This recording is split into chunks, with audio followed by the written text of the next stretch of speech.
Keshavananda Bharti case में बताया, इसमें एक जजों, इसमें 13 जजों कमेटी ने 7-6 से फैसला दिया था।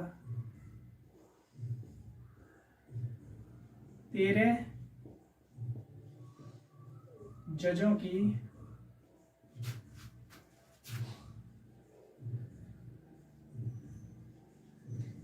कमेटी ने 7:6 से फैसला सुनाया।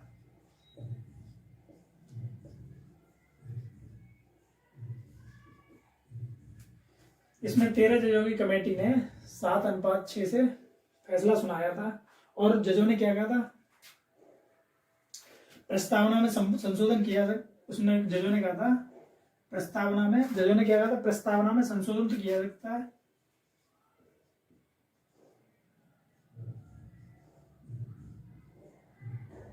प्रस्तावना में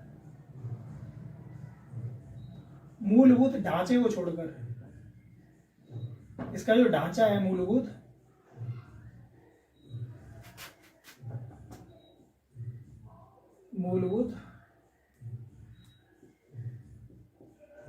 इसमें लिखा था प्रस्तावना में मूलभूत ढांचे को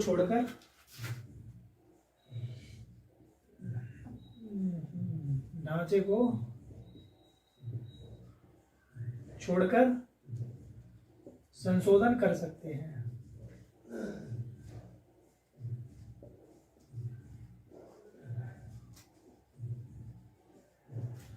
मूलभूत ढांचे को छोड़कर संशोधन कर सकते हैं, ये तो ये इसने कहा था। और कहा था जो प्रस्तावना है वो क्या नहीं है, प्रस्तावना नहीं है,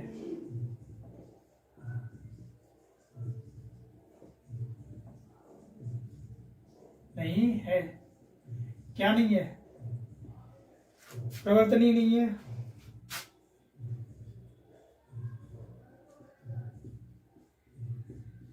क्या नहीं, प्रवर्तनीय नहीं है, बाध्य योग्य नहीं है, और क्या नहीं है, बाध्यकारी नहीं है। ठीक है,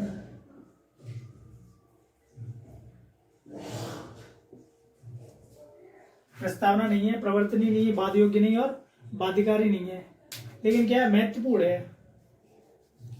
ठीक है, महत्वपूर्ण सरकार के उद्देश्यों की व्याख्या करती है। ठीक है, लेकिन नहीं है, लेकिन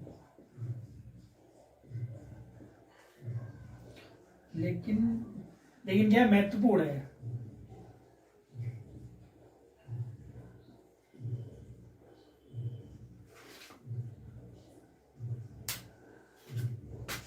ठीक है, लेकिन महत्वपूर्ण है, सरकार के जो काम होते हैं उनकी व्याख्या करती है, और जो संविधान होता है उसे न्यायिक अर्थ समझाती है प्रस्तावना, ये है। ठीक है, इन्होंने ये कह दिया था। ठीक, केशवानंद भारती में जो 13 जजों की कमेटी बनी थी, या 13 जज जिस कमेटी में शामिल हुए थे, उसमें 7-6 से फैसला दिया गया था, और उसमें बताया गया था प्रस्तावना बाध्य योग्य, बाध्यकारी, वो बाध्य योग्य नहीं है, बाध्यकारी नहीं है, प्रवर्तनीय नहीं है।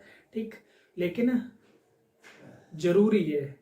ठीक है, और ये कहा था प्रस्तावना में परिवर्तन किया जा सकता है, लेकिन मूलभूत ढांचे को छोड़कर, ये केशवानंद भारती में कहा गया था।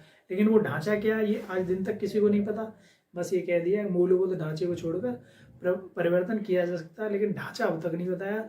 और ढांचे के लिए ये कह दिया कि सुप्रीम कोर्ट समय समय पे बताता रहेगा कि इसका ढांचा क्या है, प्रस्तावना का ढांचा समय समय पे बताएगा, लेकिन कंफर्म नहीं है कि ढांचा है क्या। ठीक है, अब इसके बाद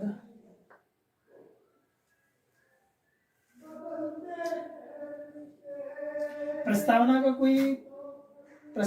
कोई विधिक प्रभाव नहीं होता है, बस ये व्याख्या करती है